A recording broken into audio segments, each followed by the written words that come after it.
Hello everyone. So this is the part 4 of Chest X-ray basics. If you have not watched the previous 3 videos, please do watch it. So we have discussed pleural effusion, we have discussed part of pneumonia, consolidation, then also something regarding collapse, and we have known about the Silhouette sign, then something about the bronchopneumonia. Yes, we have studied collapse. And now, today, we will be discussing this X-ray. Very important X-ray, can be given in your medicine exam, in a surgery exam also. So what do you make of this X-ray? Right. Clearly there is some abnormality on the right side when compared with the left side. Now what is the abnormality? Can you see on the left side the bronchovascular marking are approximately present up to the two-thirds of lung field? Yes. But in this respect, this is the right side. Can you see that this very area is jet black? There is no bronchovascular marking, and this is some margin of the lung, and the markings seem to stop at this margin. Beyond this, there is nothing outside this margin. Can you appreciate that? And definitely there is some amount of blunting here, so you can say that the costrophenic angle on the right side is blunt. The trachea is on the midline, so there is no sort of mediastinal shift. The apex is on the normal position. So what is this X-ray? Yes, if you are saying that this is a pneumothorax, you are right. If you are saying anything else, probably you are wrong. And so what are the important things that we see during the X-ray, during identifying an X-ray of pneumothorax? You see that there is a collapsed lung margin, and this is all air inside thorax, that is pneumothorax. It is pressing against the lung, and the lungs are collapsed. So there is no bronchovascular marking beyond this collapsed lung margin. So every time you identify an X-ray of pneumothorax, please identify the collapsed lung margin, right, and see whether there is any mediastinal shift or not. This is very important. Why? Because if the mediastinum had shifted to the opposite side, that means that it is causing some tension inside the thorax, leading to tension pneumothorax, and that is a surgical emergency. So always identify the collapsed lung margin and the mediastinal shifting, and of course the jet black area of air appears black in X-ray. As compared to this is area of normal lung, so not entirely black, there is bronchovascular marking, right? So another X-ray on the left side, you can see that this is the collapsed lung margin. There is no bronchovascular marking beyond this collapsed lung margin. This is entirely black. So this is again left-sided pneumothorax, and you can see that the mediastinum has sort of shifted much on the right side. So there is a mediastinal shift. Probably it is having a tension pneumothorax, and it is a surgical emergency. So pneumothorax, we have studied pneumothorax, right? Now let us see few things about a very important X-ray. Being a medical resident, if you are an intern of India, studying in India, so you cannot evade the topic of pulmonary TB. So few important theoretical aspects as far as TB is concerned. So primarily TB can be of two types. It is either primary TB or post-primary. We are concerned about the pulmonary TB. So primary pulmonary TB, the most common site of primary TB is lungs, and post-primary TB. These are the two varieties of TB. Of course, there is a latent TB where the bacilli are contained inside a focus and it does not cause symptom. It will remain dormant inside the body for long period of time. So the primary TB and post-primary TB, usually it is asymptomatic in majority, the primary TB. And if in some patients, if there is a decreased immune status or the treatment is not done properly, there can be symptomatic hematological dissemination and can cause miliary TB. Miliary TB means hematogenous dissemination of the TB bacilli from a certain focus inside the lung. or maybe from elsewhere also, but we are interested about the lung. So primary pulmonary TB, usually it is asymptomatic in majority of us have normal immune status, and they can keep the bacilli under check, right? But if you are having some symptom, and if the immunity status is very much lowered, it can disseminate via the blood, and that will result in miliary TB.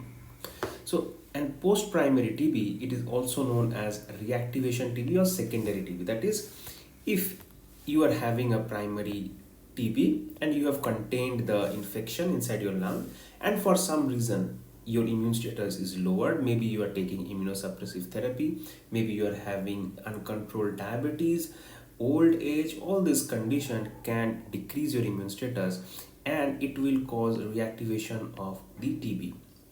So primary TB, if immune status is lowered, so you are getting post primary TB. Now this can also be again asymptomatic or with minor symptoms like chronic dry cough. So anytime it is chronic dry cough, it is cough more than 3 weeks. Cough more than 3 weeks. And if it is symptomatic, of course you will have fever, malaise, weight loss and hemoptysis. So any disease, for that matter, any disease, it will be asymptomatic or symptomatic. So primary, post-primary, and mind you, miliary TB can also be seen if there is hematogenous dissemination from post-primary TB as well. So if you have contained your infection and you are having it for the first time, it is asymptomatic or with mild symptoms, it is primary TB. If you cannot contain the infection, if the bacilli spreads via the blood vessel, it is miliary TB. If you have contained the infection in the first stage, but now after years later your immunity has decreased, then you will be having a post-primary TB.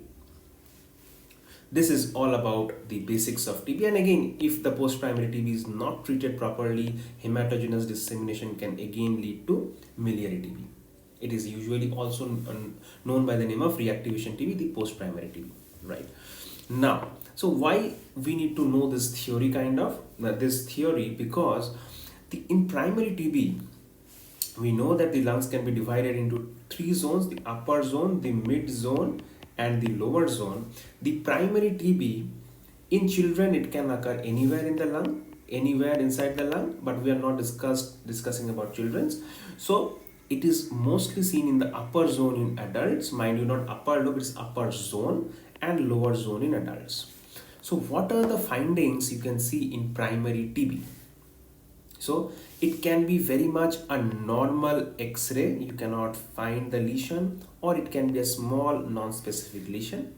It can be a patchy consolidation, or it can be a lobar consolidation. We have studied consolidation. Children's usually present with hilar lymphadenopathy. It is usually seen in children, and there can be pleural effusion. Cavitation is very much uncommon in primary TB. So why it is important? If there is a cavity formed by the TB, by the destruction caused by the TB bacilli, and if it is communicating with some major airway, it will be infectious. So that is the implication of knowing whether there is cavity or not. Usually there is no cavity. And most of the cases, like I said, in primary TB, the infection gets controlled. It becomes a caseating granuloma, which is known by the name of tuberculoma. It can calcify eventually, and then it will be known as a Ghon's lesion. And if there is an associated ipsilateral mediastinal lymphadenopathy, it will be called as Ghon's complex. If this mediastinal lymph node also calcifies, the entire thing is known as Ranke's complex. Can we see that this is the right side of the chest, zoomed in image, and this is the region of hilar? Note that there is a calcified, somewhat not a homogeneous, having a round margin. It is having some irregularities, but more or less a round thing, calcified thing, looking white. And this is also a hilar lymph node which has sort of calcified. So this is a Ranke's complex. Rather, not, if you deny that it is not calcified, then you can say it that this is a Ghon's complex, right? This is a lymph node, ipsilateral lymph node, and this is the tuberculoma, or that is the Conn's lesion. So this is seen classically in primary TB, a tuberculoma with a lymph node. That is your Conn's lesion. It is seen in X-ray. So note for that. And now, if you are considering a miliary TB, it is usually a disseminated thing. As I said, that it is hematogenous dissemination. So there will be no particular lobe predilection. It will be small 1 to 3 mm nodules scattered throughout the lung in a symmetrical fashion, like millet seed, right? That's where the name came from. So it is a dissemination in bilateral lungs, like small nodules. We will be seeing the x-rays in a while. And finally, if you are considering post-primary TB, now the upper zone takes the upper hand. Upper zone, by upper zone, I don't mean upper lobe exactly. It can be the posterior segment of upper lobe and the superior segment of the lower lobe. Both the location in X-ray is in the upper zone. So very important is the upper zone whenever we are trying to see the post-primary TB because of some reactivation. Right, and in this case you will be finding patchy consolidation. In primary TB, we were very much interested in seeing caseating granuloma, calcified lesion known as the Conn's lesion, ipsilateral lymphadenopathy. So Conn's complex, we are very much interested. But if we are seeing the case of a post-primary TB, so two important things. One is the upper zone predilection for the lesion. Second is a patchy consolidation. And another important thing is increased chance of cavitation. But this was not, the cavitation was very uncommon or seen in 10 to 30% cases in a case of primary TB. So if there is a cavitation and if you find an air fluid level like this, that means what? There is some airway connected to the cavity, right? And if there is a connection, so there is an increased chance of spreading the infection to others. So with that theory, a basic background, can we decode the x-rays now that we are seeing? So see this x-ray, right? So what do you see? That this is having a upper zone predilection, right? This is the upper zone above the hila, from the superior border of the hila and to the inferior border of the hila is the mid zone, and rest is the lower zone. So it is upper zone predilection, and there is the tracheal shift towards this side, towards the right side. So definitely there is signs of volume loss as compared to the left side. So what do you think? So this can be a collapse. Will you call it a collapse? Collapse will be homogeneous, right? We have seen x-rays of collapse. It is not homogeneous everywhere, and there is some coarse reticular marking everywhere, and there is also some whiteness, and the trachea is pulled. So this is a fibrotic thing that has occurred in the upper zone of lung, right? Upper zone of lung.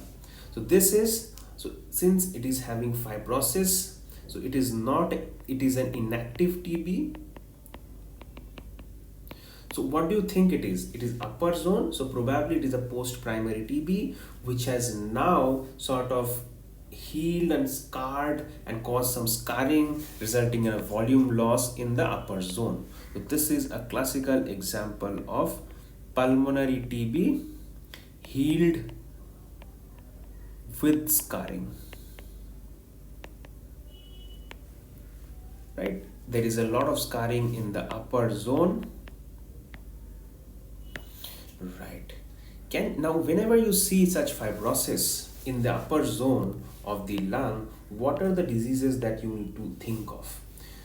Important is TB, definitely, but another important rheumatological disease, I am giving you the hints, if you can say, if the patient is less than 40 years of age, if he is a male patient having low back pain, early morning stiffness of lower back, and there is restricted mobility of his spine. So what are this directing the clues to the MCQ? which is restricted mobility of the spine. So this is, and if you are having some upper zone fibrosis, you will be thinking of ankylosing spondylitis. It is not aortic stenosis, it is ankylosing spondylitis, angspon. So important rheumatological disease to keep in mind whenever you are seeing upper zone fibrosis is AS. Of course, in India you cannot forget TB. So this is the thing. So angspon and TB, this is a mnemonic. Cartex, if you are having some occupational hazard like coal worker pneumoconiosis, then it can also cause upper zone fibrosis. Radiation can cause. And remember, in lower zone, if it is in this zone and it is bilaterally symmetrical mostly, think of connective tissue disorders like scleroderma and rheumatoid arthritis, and of course idiopathic pulmonary fibrosis. This is a basic overview of fibrosis. Of course we will be discussing that in further videos, but now look at this x-ray. So what do you think? Definitely it is having some upper zone predilection, right? And there is patchy consolidation. Can you see that this is patchy consolidation?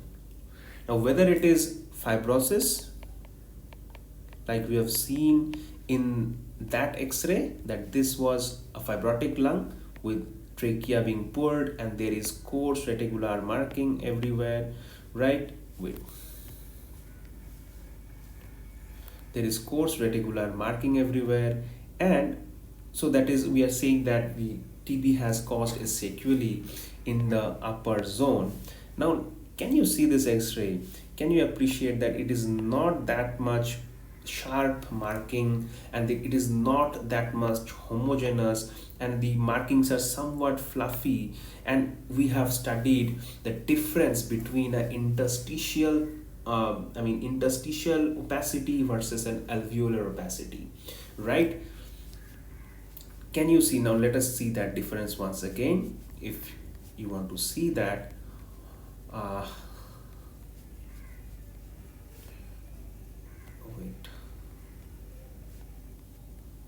so this is it, that anytime you see an interstitial or alveolar opacity, these are the differences. They have relatively hazy margin, and they have relatively a sharp margin, and they are devoid of air bronchogram. It may contain air bronchogram, and it will definitely, if you follow up the x-ray, it will rapidly change over time. It will change very slowly. Fluffy cotton wool like, this is reticular, reticulonodular and nodular. So our x-ray fits with the alveolar type of opacity in the second x-ray that I showed you, not the first one. Now let me again recap the x-ray for you. Yes, so can you see that this is not fluffy? So this is fibrosis, because also the trachea is pulled to the same side. Now see this x-ray, the trachea is, you can say that trachea is slightly pulled to the right side, but more or less it is having a fluffy kind of patchy opacity. So fluffy and patchy opacity in the right upper zone of lung. What do you think this is? If you zoom inside, there can be some air bronchogram seen also. So it is a patchy consolidation, right? This is a patchy consolidation. And so what do you think this is? So this is probably a post-primary TB. Just by seeing the x-ray in Indian setting, if your patient is having symptoms of cough, weight loss, hemoptysis, and if you see like this in the upper zone, patchy consolidation with somewhat air bronchogram sign, so you will be calling this as a pulmonary TB, definitely. And definitely it's not a primary TB because it is not having a Gons lesion or a Gons focus. Now see this x-ray. Wow, this is having bilateral patchy consolidation everywhere in both the lung. Do you call it a miliary TB? No, because there is no millet seed like things disseminated everywhere in both the lung. It is rather patchy consolidation in both the side, and there is a lot of some part of the trachea is deviated to this side. Probably the fibrosis has also started to take place, and there is cavity formation. Look at that. So TB can present with anything, but upper zone predilection is an important thing. But in this x-ray, you are having almost a bilateral involvement of the of the lungs. Now see this X-ray. These are all patients of active TB infection. Can you see that on the right hand side it is relatively preserved. The bronchovascular markings are very much prominent, I agree. So some infective process is going on, but on this side it is having a patchy opacity throughout the entire lung field, and in between you can see some air bronchogram. So definitely this is a patchy consolidation. The trachea is pulled to this side, so probably there is some fibrotic process happening in this side also. So definitely, and this is a cavity in the upper zone of the left lung. So this is also an X-ray of pulmonary TB. So these are all active TB infection. How do I know that this is an active TB infection? By seeing this feature of cavitating lesion and surrounding pneumonia like changes. So there is cavitating lesion. We can see the cavity here, right? And there is surrounding pneumonia. Again, see the cavity here in the upper zone cavity surrounding pneumonia. This is classical X-ray of TB, upper zone predilection surrounding, and there is some cavity formation in the upper zone. Right. Now, can you see this X-ray? Wait. Yes, can you see this X-ray? This X-ray is having some definite changes in the upper zone bilaterally. The markings are very much prominent in the mid zones also. The reticular, these are reticular markings because these are not fluffy, they are more sharper in margin. And see this upper zone of lung, which is having sort of very sharp margins of the reticular thickening, and this is very much sort of homogeneous and having sharp margins, right? There is cavity inside it, upper zone predilection, you can see the cavity everywhere. So this is again a TB definitely, but this is an inactive TB because it is not a consolidation. It is predominantly having some fibrocavitary changes in the upper zone. There is volume loss also on the both side of the lung, you can appreciate that. See this X-ray, clear cut cavity in the upper zone, thickening of the reticular line, so fibrosis has started to take place. Look at that, these are not consolidation, these are all fibrocavitary changes, right? And there is definite volume loss by visual inspection. See this X-ray again, having upper zone predilection, the trachea is pulled to this side. Definitely there is a volume loss on the right side as compared to the left. There is fullness of the hilar, probably there is a hilar lymphadenopathy also. And these are coarse marking, these are not patchy consolidation, but rather these are fibrosis, changes of fibrosis that has taken place once the TB has been treated, or maybe a sequelae of a treated pulmonary TB. So that is all about your pulmonary TB. Now let us see another important X-ray of miliary TB, where your bacilli has disseminated, maybe because of very much decreased immune status like in HIV, or maybe you have not treated the disease properly. So the primary TB has progressed to the hematogenous spreading, leading to miliary TB, or maybe the secondary TB or the reactivation TB you could not control it with treatment, and now it has caused miliary TB. And now you can see that these are all small, 1 to 3 mm. The size is not that important. The visual inspection, the visual impression is very much important. See the small millet like opacity scattered throughout the both bilateral lung field. Yes, so this is an X-ray of miliary TB. And also note that the trachea has shifted, probably some sort of calcification or fibrosis has started on this side. So ultimate thing that I want to emphasize is TB can be of two types, primary TB or secondary TB. In secondary TB, in primary TB, the important thing to note, the most common type of, anything can occur in TB, but the most common thing is the presence of a Ghon's complex, that is a tuberculoma which is calcified with ipsilateral lymph node, And in the secondary TB, the important thing is patchy consolidation and cavitation. These are the very important signs of a secondary TB and upper zone predilection. Mind you, upper zone predilection, patchy consolidation, and cavity. This is all about TB and pneumothorax. See you all in the next video.